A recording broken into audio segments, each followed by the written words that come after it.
everyone. After a long session break, I'm coming back with this awesome क्रोटो series.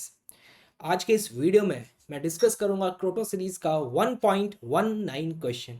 अपने आप में एक बहुत ही बेहद आसान और मैं कह सकता हूं एक शानदार सवाल आप लोगों के सामने.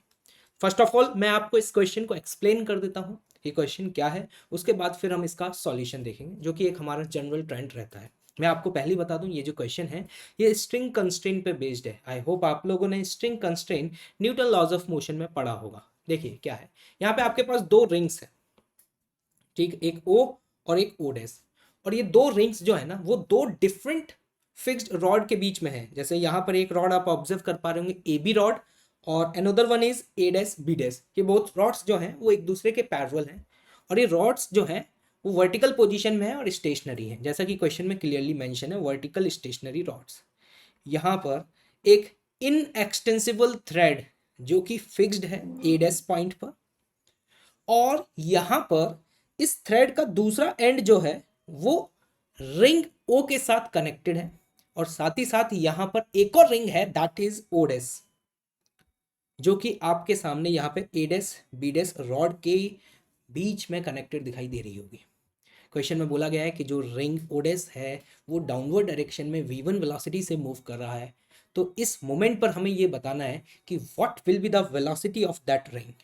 आई होप आपको क्वेश्चन समझ में आ गया हो.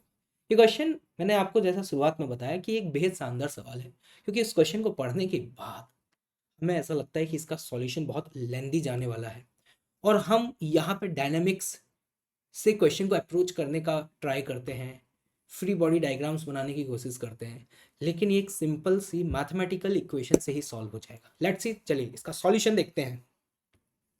देखिए आपको एक बात तो पता है कि अगर ये स्ट्रिंग इनएक्सटेंसिबल है जैसा कि क्वेश्चन में क्लियरली मेंशन है तो इस स्ट्रिंग की जो टोटल लेंथ है वो टोटल लेंथ चेंज होने वाली नहीं है. क्लियर. मान लेते हैं ये वाली जो लेंथ है ये लेंथ आपकी L1 है और ये लेंथ जो है ये लेंथ है L2. जब यहाँ पे रिंग स्लाइड करेगा तो L1 और L2 की वैल्यू चेंज हो रही होगी लेकिन इन दोनों का सम चेंज नहीं होगा क्योंकि L1 plus L2 is the total length of a string. तो यहाँ पे आप देखिए this is L1 plus L2 और ये क्या है L के बराबर. L को क्या बोलेंगे, this is the total length of a string जिसे हम यहाँ पे कह सकते हैं कि कांस्टेंट है. मैंने क्या बोला ध्यान से सुनिएगा कि L की वैल्यू कांस्टेंट है, L1 और L2 तो चेंज होगा. ठीक है. अब देखिए अगर मैं इसका डेरिवेटिव करता हूँ किसका, L1 का, dL1 by D T plus dL2 by D T और यहाँ पे लिखता हूँ dL बाई डी टी. इन तीनों टर्म में से एक टर्म आपको शायद समझ में आ रहा होगा कि वो जीरो हो जाएगा और वो कौन सा टर्म होगा, दिस वन. क्यों जीरो होगा, क्योंकि लेंथ तो चेंज नहीं हो रहा ना. तो definitely dl by D T का वैल्यू तो क्या हो गया, जीरो हो गया. अब हमें यहाँ पे इस एक्सप्रेशन में इनकी वैल्यूज को पुट करना है. dl बाई डी टी क्या है, L1 का रेट ऑफ चेंज. अगर आप ध्यान से देखें तो यहाँ पे ये रिंग जो है ना वो डाउनवर्ड डायरेक्शन में v1 वेलोसिटी से मूव कर रहा है.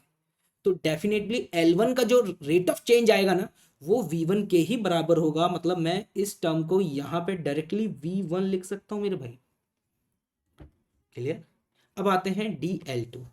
देखिए L2 की लेंथ को चेंज करने में ring O as well as O dash दोनों का कंट्रीब्यूशन है.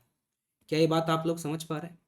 ऐसा मैंने इसलिए बोला क्योंकि मान लेते हैं कि सपोज ये जो रिंग है ये अपवर्ड डायरेक्शन में v2 वेलोसिटी से मूव किया. तो अगर आपसे मैं पूछूं कि इस वेलोसिटी का वो कंपोनेंट जो L2 के अलोंग होगा वो क्या होगा, तो आप ऑब्जर्व कर पा रहे हैं वो कंपोनेंट इस डायरेक्शन में क्या होगा, v2 cos अल्फा. सिमिलरली अगर मैं आपसे पूछूं कि ये जो रिंग डाउनवर्ड डायरेक्शन में v1 से मूव कर रहा है इसका कंट्रीब्यूशन L2 के अलोंग क्या होगा, तो आप ऑब्जर्व कर पा रहे हैं कि इसका कंट्रीब्यूशन आएगा इस डायरेक्शन में कितना, v1 cos अल्फा. तो यहाँ पे देखने पे बहुत क्लियरली हमें समझ में आ रहा है कि L2 को चेंज करने के लिए बोथ ऑफ द रिंग्स के वेलोसिटी के वो कंपोनेंट रिस्पॉन्सिबल हैं जो स्ट्रिंग के अलोंग है. आई होप कि आपको ये क्लियर हो गया होगा. तो सोचिए कि अगर मैं इस पॉइंट के फ्रेम में इस पॉइंट को ऑब्जर्व करूं तो इसकी वेलोसिटी मुझे क्या दिखाई देगी. तो इसके फ्रेम में जैसे ही हम जाएंगे तो इसके वेलोसिटी वेक्टर को रिवर्स करके ऐड कर देंगे, यस और नो. जब रिवर्स करके ऐड करेंगे तो यहाँ पे v2 cos alpha plus v1 cos alpha. और हम ये कह सकते हैं इस पॉइंट के फ्रेम में ये इस डायरेक्शन में ये पॉइंट किस वेलोसिटी से मूव करता हुआ दिखाई देगा, that is v2 cos alpha plus v1 cos alpha, और वही होगा यहाँ पे rate of change of L2। तो मैं यहाँ पर अगला टर्म जो लिखने जा रहा हूँ वो अगला टर्म क्या होगा, देखिएगा ध्यान से, v2 cos alpha plus v1 cos alpha, लेकिन आगे आएगा एक नेगेटिव साइन।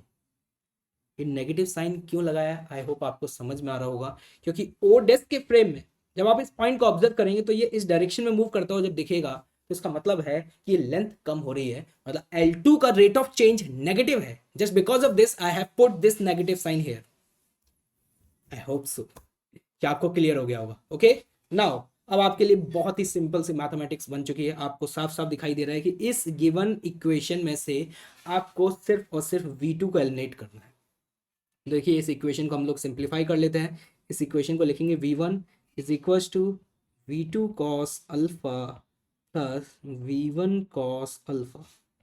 तो यहाँ पर ये एक्सप्रेशन हमारे सामने बनेगा v1 into 1 minus cos alpha is equals to v2 cos alpha, और यहाँ से हमारे पास v2 की वैल्यू आ जाएगी v1 multiplied by 1 minus of cos alpha divided by cos alpha.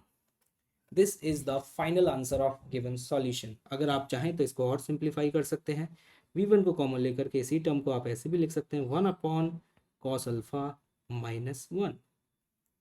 This is v2 और हमें यही फाइंड आउट करना था। v2 क्या है, रिंग ओ का वेलोसिटी। तो देखिए फिजिक्स में कई सारे क्वेश्चंस हमारे सामने ऐसे आते हैं जिनको पढ़ने के बाद पहले स्टेप में हमें ऐसा लगता है कि यार यहाँ पे डेफिनेटली बहुत ही कॉम्प्लेक्स मैथमेटिक्स ऑफ फिजिक्स के बहुत हायर लेवल के फंडे यूज होने वाले हैं, लेकिन आपने देखा एक सिंपल सा इक्वेशन लिख करके उसको डिफ्रेंशिएट करके we will get the final answer. तो इसलिए हमेशा फिजिक्स में जब भी आपके सामने कोई भी प्रॉब्लम आता है तो उसको पढ़ने के बाद थोड़ा सा वक्त जरूर दिया करिए कि एक्चुअली क्वेश्चन कहना क्या चाह रहा है। यहाँ पे हमें किसी भी तरह की डायनेमिक्स की जरूरत नहीं पड़ी। फर्स्ट स्टेप जो होता है ना हमारे दिमाग में यही आता है कि just draw the free body diagram and write down the equations, लेकिन जैसा कि क्वेश्चन पढ़ने के बाद समझ में आ रहा था कि हमें सिर्फ और सिर्फ यहाँ वेलोसिटी से डील करना था, यहाँ पे किसी भी तरीके का एक्सेलरेशन या फोर्स का एक्सप्रेशन नहीं था। आई होप सो आपको ये सॉल्यूशन समझ में आया हो।